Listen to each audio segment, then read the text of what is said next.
Hello, everyone. Welcome to this video. This video is a continuation to Introduction to Stoichiometry. And in this video, I'll give you some examples and some procedures on how to solve problems related to stoichiometry, including the three different units: grams, moles, and molecules. All right, so following our previous video or previous explanation about introduction to stoichiometry, it's important to have the previous concepts in mind all together with the nomenclature, balancing equations. All of these things come up together and they tie up in this specific topic.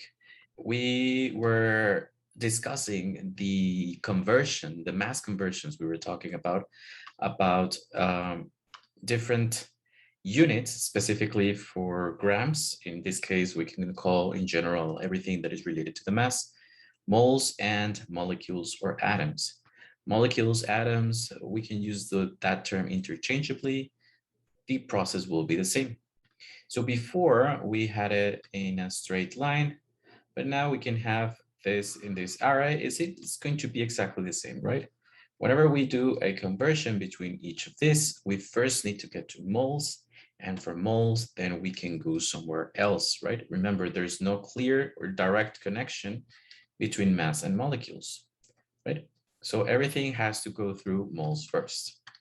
So in the first part, in the introduction, we were talking about one particular substance and the conversions that exist between this particular substance. Let's say sodium hydroxide or potassium phosphate or whatever it is.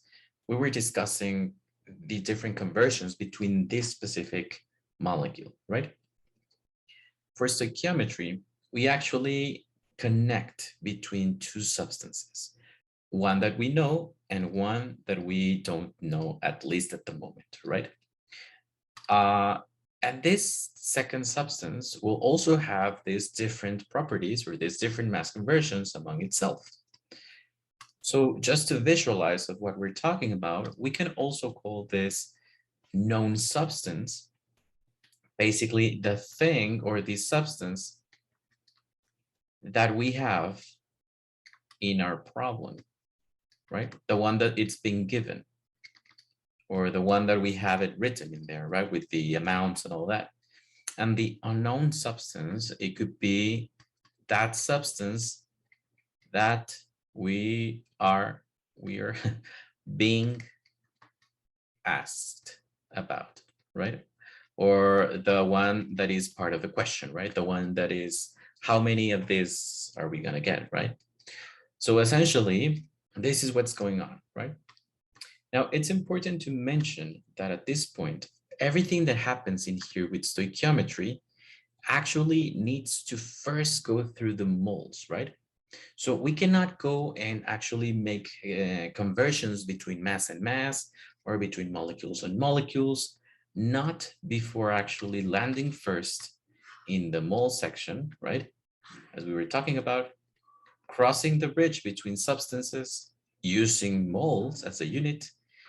And then once we got this, now we can go into the mass section or into the molecules, right? So think of this basically as your general map into navigating this whole stoichiometry situation, right? Another thing, when we are talking about these type of problems, we will always have a chemical equation, right? And this chemical equation, most of the time, will be a balanced chemical equation, unless you're being told otherwise, right? If you're not being told this is an unbalanced equation, first balance it, then you can assume that this equation is already balanced, right?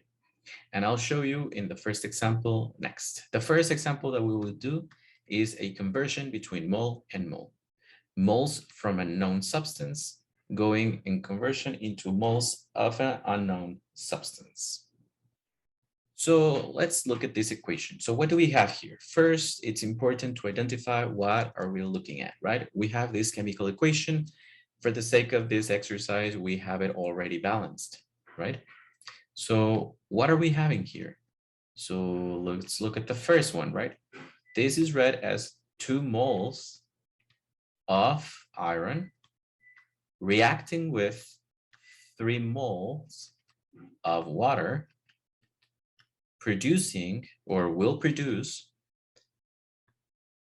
if there is no number here, that has to be 1, right? 1 mole of, remember the name for this guy?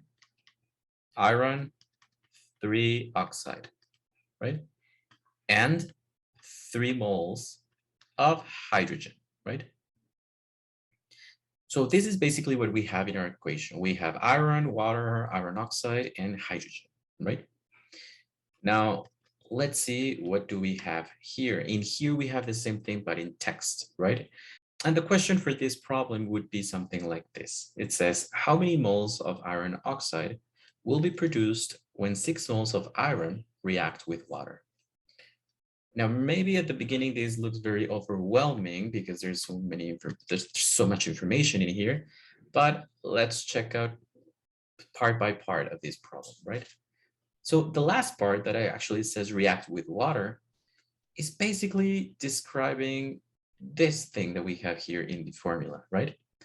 So it says iron react with water. This is basically just describing all of that section in the formula. So for this practice, this is not even what we're being asked about, right? We're being given moles of iron oxide as our question, right? How many moles of iron oxide? So we need to work with this guy. And it says will be produced. This produce is actually a reference to this arrow, right? That is actually a chemical change. When 6 moles of iron, so moles of iron is this guy over here, right? So for the sake of this example, or for this question, we can actually forget a little bit about these guys in here, right? We're not going to be using them for this question. So let's focus only on iron and an iron oxide, right? So let's put our question up here to the right, so we have enough space to work. And let's see, it says how many moles of iron oxide will be produced when 6 moles of iron react with water? So again, this is basically telling us that we're going to make changes, like a hypothetical change over our chemical formula, right? So in here, we're going to start with the information that we are being given, right? In our problem, we're being told that if I start with 6 moles of iron, how many moles of iron oxide will I produce? So remember in here that we're talking about proportions and specific ratios, right? So in here we have 2 moles of iron and 1 mole of this guy. If we were to take the ratio in this formula for these 2 guys, we can say that for every 2 moles of iron, we will have 1 mole of iron oxide, right? So in this case, let's assume about the question, right? It says if we have 6 moles of iron, then how many are we gonna get here, right? Now, with these numbers and at first glance, just by looking at how many moles and all this, it looks pretty easy, right? But it's very useful if we get used to the procedure, because when we get more complicated examples, you can use the same logic and the same process to actually solve all of the other problems, right? So let's start from the beginning. We have 6 moles of iron, right? Now, the next step that you're going to do is create a ratio, right? When we talk about ratios or proportions, we're talking about fractions, basically a division, right? And this, what are we gonna do here, right? So we have a parenthesis here that eventually we will multiply by 6 moles of iron, but what are we gonna put inside, right? Everything that you put inside the parentheses has to come from our chemical formula, right? This is going to be our reference every single time that we're working with stoichiometry problems. So every time that you need to do some of these conversions, look up to the formula and see what is it that we have. All right, but which of this, right? We have 4 things. So we need to check the question again. What's our starting point? It's a 6 moles of iron, right? That's the unit, mole of iron. So in order to work this particular ratio, we need to put this unit that we have here. You're going to put this in the denominator, in the lower side, right? On below from our fraction. So let's start from there. Let's put moles of iron, right? And on the top, we will have the unit that we are being asked. So let's check the question again, and we are being asked for moles of iron oxide, right? So let's put mole of iron oxide, right? So what numbers are we going to put in here next? So let's check at our chemical formula and see which number is attached to each unit, right? So moles of iron, where is it? It's this guy, right? So the moles that I have for iron is 2. So let's put a 2 in here. And now our other unit is moles of iron oxide, which is this formula over here. How many moles do we have in here? If there's no number, that means it's 1. So let's put a 1 in here, right? Okay, so now that we have this, now let's go ahead and do maths, right? So let's solve this simple multiplication. So in here, we would have 6 moles of iron multiplied by 1 mole of iron oxide divided by 2 moles of iron. If we go ahead and do this whole thing, we'll have the 6 moles of iron multiplied by 1 mole of iron oxide divided by the 2 moles of iron, right? Simplifying this formula will give us 3 as our answer, right? Now, 3 what? What are we talking about? Like 3, what does this 3 mean? Well, if we keep using these formulas or this arrangement, we can actually eliminate or cancel these units that actually are repeating itself from different sides of the fraction, right? So the unit that is going to be remaining is this mole. So we would have 3 mole of iron oxide, right? Now, is this our final answer? Every time you finish one of the processes, think to yourself, is this what they're asking me? Am I done? Or do I need to do something else? Now in here, we have 3 moles of iron oxide. Let's check at the question. How many moles of iron oxide? So yeah, that was our question. So for this, now we're done, right? All right, now let's review everything again. So 6 moles of iron, you would put the same unit in the bottom part, 2 moles of iron. And the thing that they're asking you is mole of iron oxide. So you put that on the top part of your fraction. You multiply and you solve, and you will get 3 moles of iron oxide. Yeah. Again, this is to transfer or to convert from mole of a known substance, which is in this case iron, into a mole of an unknown substance, in this case iron oxide. Now let's do another example, but now going from mole to mass, right? So whenever we have here this mole to mass, we do not mean that we start in mole and we go to mass, right? That's not the point. The point is to cross the bridge, right? To get from one substance to the other. So mole to mass means we will start in moles, we will cross the bridge to the next mole, and then we'll take our next connecting flight from moles to mass, right? All right, so let's look at the problem and see how this looks like. Oh, by the way, so yeah, in this last step, in this second step, we will be using the molar mass. All right, so we are back at our formula, our original chemical formula, and let's see at this question. It says, how many grams of iron oxide will be produced if 7 moles of iron react with water?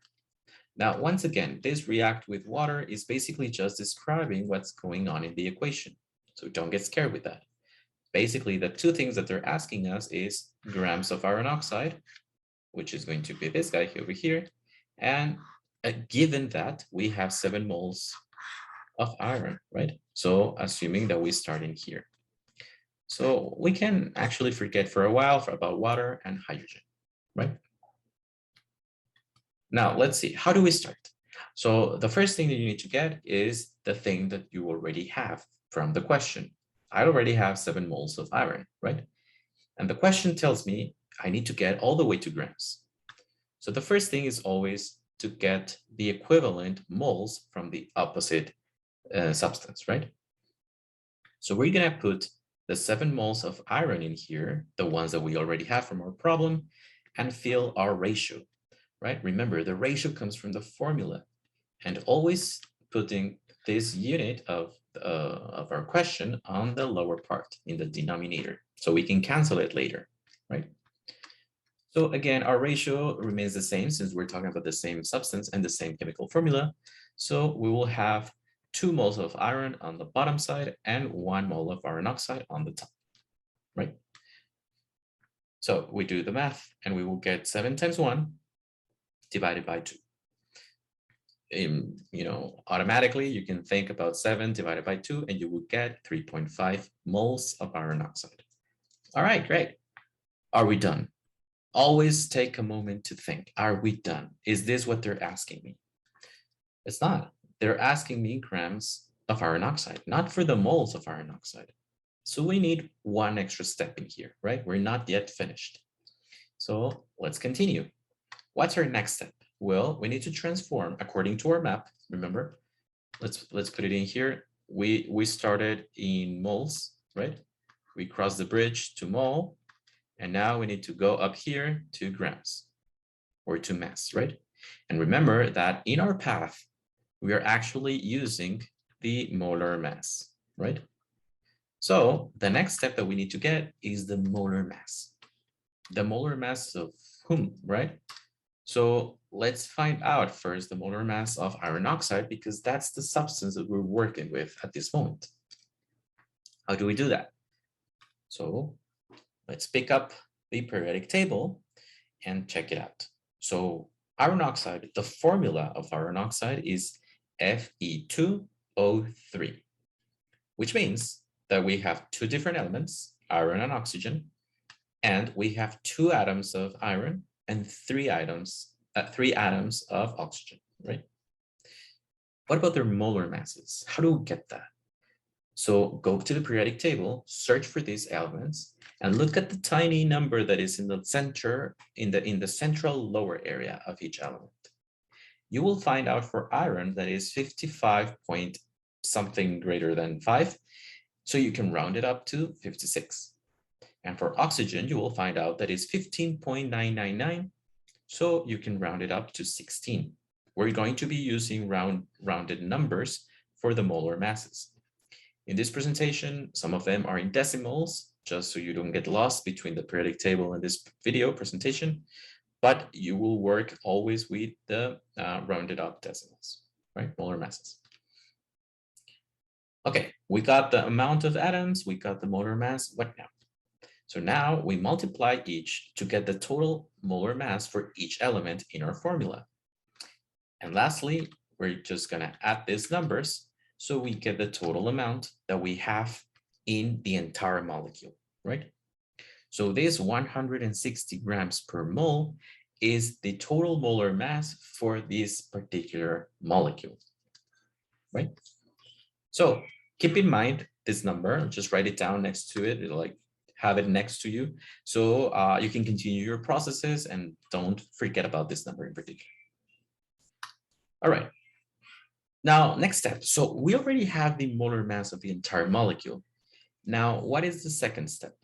Well, to actually get the amount of grams that are actually hidden or represented by this particular amount of moles.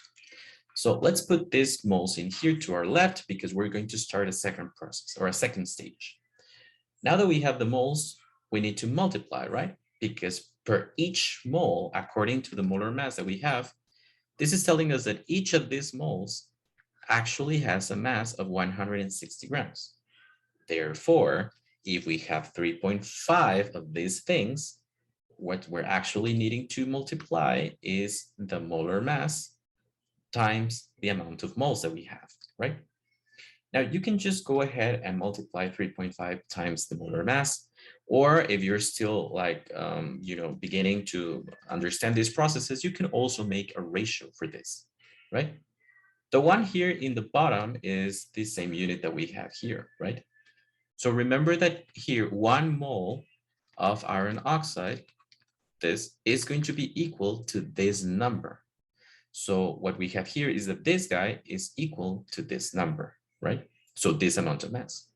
So we can do the math and actually just multiply to our right, and we will get the final answer, which is 560 grams of iron oxide. Second question, are we done? Is this what they're being asking us? Yeah, pretty good. So now we're done. Now let's follow with another example. Let's go now from mole to molecule, right? So we start from mole, we're gonna cross over the bridge, and from mole, now we're gonna go to molecule, right? This is what we're gonna do. So let's see this other example, and we're gonna be using Avogadro's number in this case. So let's read the question. It says, how many molecules of iron are needed to produce 5 moles of iron oxide? Now, check it out. In here, the question is actually asking us to start, or the information that we're being given is actually related to the product, not the reactant. And the question is asking us about the reactant, right? So we're going to go from here to here, right? So it doesn't matter. Don't worry about this. It doesn't matter because the logic behind this and the process is going to be exactly the same. So we're going to start with whatever information we are given, which is 5 moles of iron oxide. So we're going to put here 5 mole of iron oxide, right? And now we're going to do a ratio. With what? So let's take this unit, mole of iron oxide. And what is it that we're being asked? Well, for iron. So let's put mole of iron in the top. How many of iron oxide in the formula? 1. How many of iron in the formula? 2. We do the math and our answer would be 10, right? 5 times 2 divided by 1, it's still 10, right? We cancel these units and we will have 10 moles of iron as our answer, right? Now, are we done? Is this our final answer? Well, no, the question says molecules of iron. So now we do the second step. So now we need to convert from mole to molecule. How do we do that? Well, remember, whenever we're talking about molecules or atoms, we're going to multiply or divide, depending on the case, by Avogadro's number. So in here, from mole to molecule, right, we need to multiply by 6.02 times 10 to the 23rd, right? And in here, our answer is actually going to be the same number, but 10 to the 24th, right? Remember, particularly in this case, we're just going to move a decimal point 1 spot because we're multiplying by 10, right? Now, this is not always going to be the case. You can just put it in your calculator and whatever you get, that will be the answer. But in this case, because we're talking about scientific notation and we're multiplying by 10, the only thing that is happening is that we're moving the decimal point 1 space, right? So at the end, that will be your answer, right? Now, this is following this same process, following the ratio, right? And the proportions using the formula. But there's a second process that you can actually use depending on which one you feel more comfortable with, right? There is no one correct and one incorrect. You can use either, or you can use both if you want to double check, but it's actually reaching to the same conclusion, to the same answer. So I'll show you the second one. The second one is to actually have this, what the information that we're being given by the question to have here as the starting point, right? Now, originally, you wouldn't have this number, right? We just put this because it's in the question. And because in here we have a 1, we can see how much or by which factor did I need to multiply in order to get this new hypothesis or this new proposal for a molar mass, for a mole, right?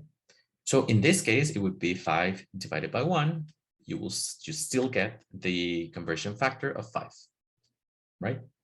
Now, because we're talking about math and we have a balanced chemical formula, whatever you do on one side of the equation, you also need to do on the opposite side of the equation, right? Just as in math. So if we're talking about iron in here as our unknown substance, we're going to use the same conversion factor also applicable for iron. This will result in our moles of iron, right? If you see, it's the same result as we did the ratio procedure, right? Still, this is not our final answer, right? We still need to keep going. So now we have the moles, let's change it to molecules. So we're going to multiply this number by 6.02 times 10 to the 23rd, and we will get the same number actually times 10 to the 24th, right? We just moved the decimal point one space. And it's important to consider at this point, what is the unit? This is molecules of iron, right? Is this in my question? Yep, pretty much. So this is our final answer. Again, this is method 2 to actually answer the same problem. Now let's do another example. In this case, we're going from mass. Our starting point is mass, and we need to get to moles, right? But not these moles, the opposite, right? We're talking about two different substances. So we're going to cross the bridge. So let's see. And for this, we're going to be using molar mass, right? Let's see the question. It says, how many moles of iron oxide are produced given that we have 785 grams of iron reacting with water?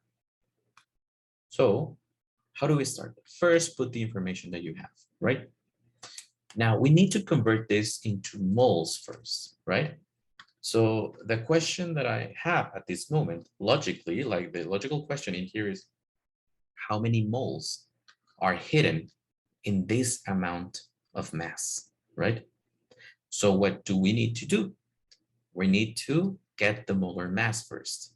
In this case, the molar mass of iron, we can get it from the periodic table, right? So we're going to divide by the molar mass of iron. Remember, I use decimals here. You can use 56. That's fine. This process, this procedure actually is telling us that there's 14 times this mass located in this sample that we have here, right? So there's 14 times the amount of mass of iron in that 785 grams of iron. All right, so in this point, we already have the moles ready, right? Again, is this our final answer? Well, they're asking us for moles, but not from the same substance, right? We're having the moles of iron and we need the moles of the other one, right? So now we can use option 1, which is the ratio. We can start by putting 14.07 moles of iron, right? And we put our ratio here, right? Now, again, check the formula. So what do we have for iron, right? The moles of iron in the formula, 2. What about for iron oxide, which is our question? Well, mole of iron oxide, we have 1. So at the end, what we're going to do is 14.07 times 1 divided by 2. And we will get 7 point something, right? Moles of iron oxide, right? Would this be our final answer? Yeah, this is what they're asking us, moles of iron oxide, right? So given that we have the entire decimals, we can leave it like that and just put a square for our answer. Now, let's do the same process. We're going to reach the same answer, but using the process number 2. So in the second process, we will have this amount of moles of iron with the moles of iron in our formula, right? So remember, this 7.035, we don't have it initially. We only need to put this number that is given from here, and then think about how much did I need it to affect these two in order to get to my next level, right? To the 14.07. So we divide 14 divided by 2, and we will get this conversion factor that is 7.035. Now this conversion factor, we will use it also in the other guy, and we will get our final answer, right? This is the moles of iron oxide, and this is our final answer, right?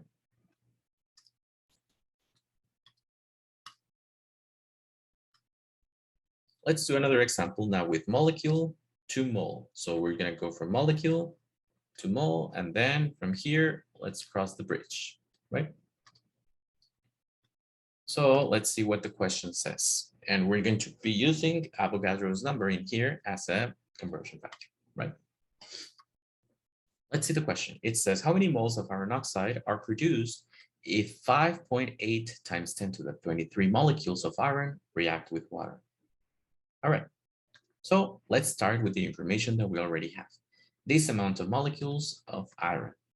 Same logic. In here, if we need to change to moles, the question is how many moles are really hidden in this amount of molecules, right? So what do we need to do? Actually divide, right? By dividing, we will get the real amount of moles that are hidden there. So we will divide by the Avogadro's number to get the amount of moles that are actually in there, right?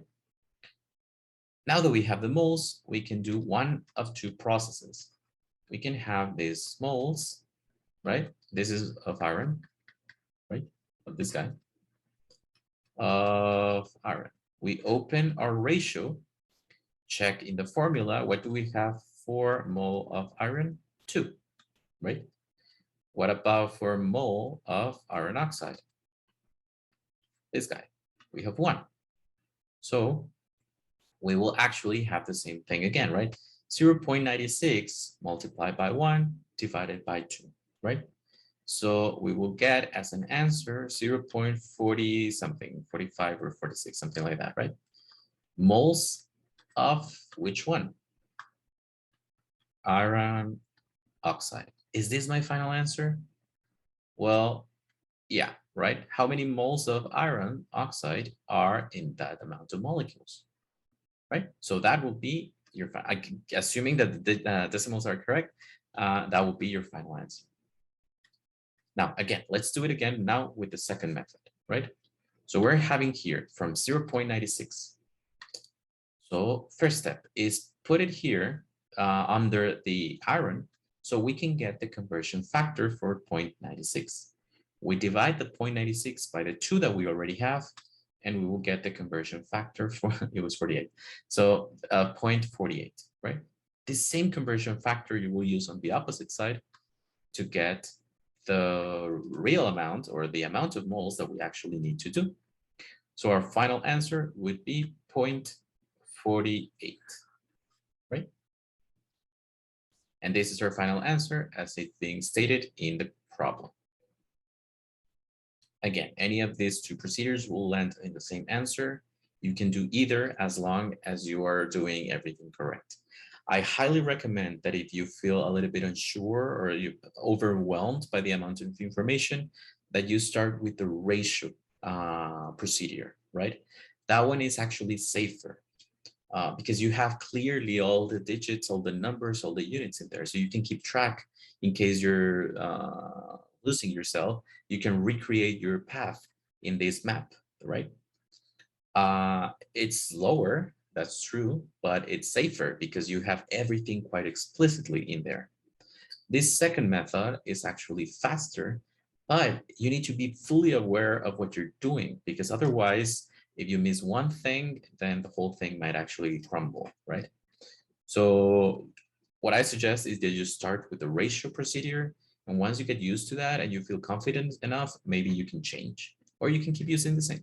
Really doesn't matter. It's essentially the same thing what you're doing, right? It's just how you organize the information, how you visualize it, and how you manage the data in your paper, in your exam, right? All right, in this example, we're going from molecule to molecule, right? That means we're going here first, we're crossing the bridge, and then we're going from moles to molecules. We're going the whole way, right? From one side to the other. So let's start by having first that we need a chemical balance, a chemical equation that is balanced and Avogadro's number in both cases. It's just going to flow in different directions. One is going to be dividing and the other one is going to be multiplying. So let's see the question. It says, how many molecules of iron are needed to produce this amount of molecules of iron oxide? So let's start with the information that we have. Let's put there this amount, 7.88 times 10 to the 23rd of iron oxide. Again, we want to get to moles first. So we need to get the idea how many moles are really hidden in here. Remember, 1 mole equals 6.002 times 10 to the 23rd stuff, right? So if we have this amount, but this amount is equal to 1 mole, we can do actually also a proportion, right? And we can crisscross to get the answer, which is essentially what we're doing, right? So we go ahead and divide by the Avogadro's number to get the idea of how many moles are really hidden in there.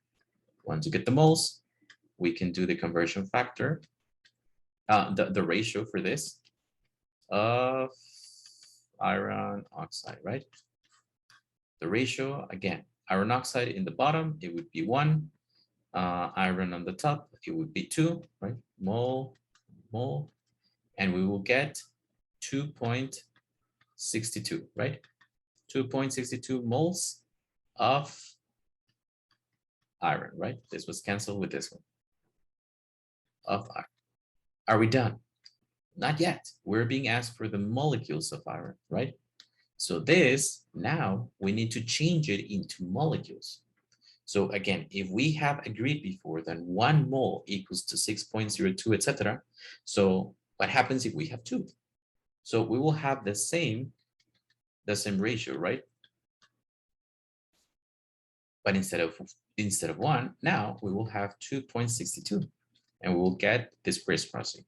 So we will multiply by Avogadro's number, and we will get the answer, and that will be our final answer.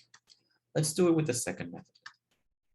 So we exchange these original moles into what is given already here in our problem. The same conversion factor we applied to the other side, and with this new mole, 2.62, we're just going to multiply the Avogadro's number, right?